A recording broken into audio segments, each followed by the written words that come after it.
Waziri wa ulinzi wa Israel Katz, ametoa onyo kali kwa kundi la Hamas, akilitaka likubali pendekezo la kusitisha mapigano lililotolewa na mjumbe wa Marekani Steve Witkoff au likabiliwe na maangamizi.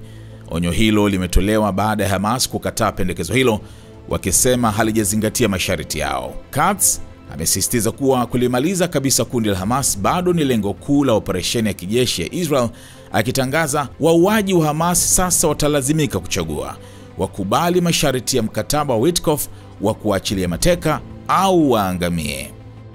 Wakati huo huo, Wizara ya Afya ya Gaza imeripoti kuwa huduma za afya ziko hatarini baada ya mashambulizi ya anga ya Israel kuharibu majenereta matatu ya umeme yenye uwezo mkubwa. Mashambulizi hayo yameathiri vitengo muhimu vya hospitali, vikiwemo vyumba vya upasuaji, huduma za wagonjwa mahututi ICU, dharura na sehemu za watoto wachanga.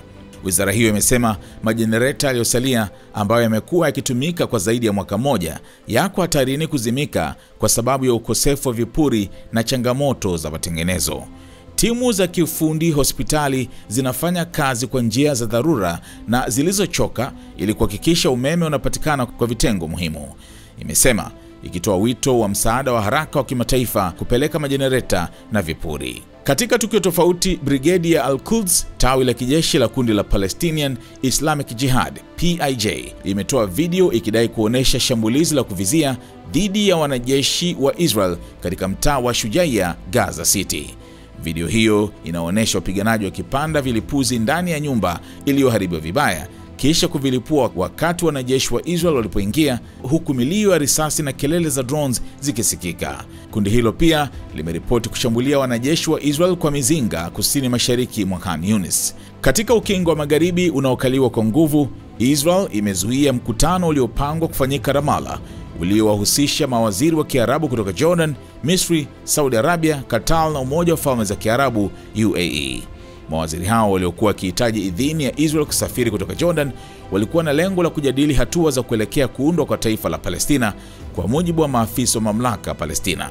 Afisa mmoja wa Israel aliyezungumza na Reuters alielezea mkutano huo kama uchochezi na akaonya kuwa taifa la Palestina litakuwa taifa la kigaidi katika ardhi ya Israel.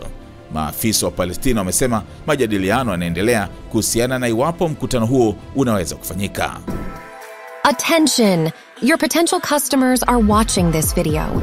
Don't miss out on the opportunity to reach them. Advertise your business alongside their favorite content and convert them into loyal customers.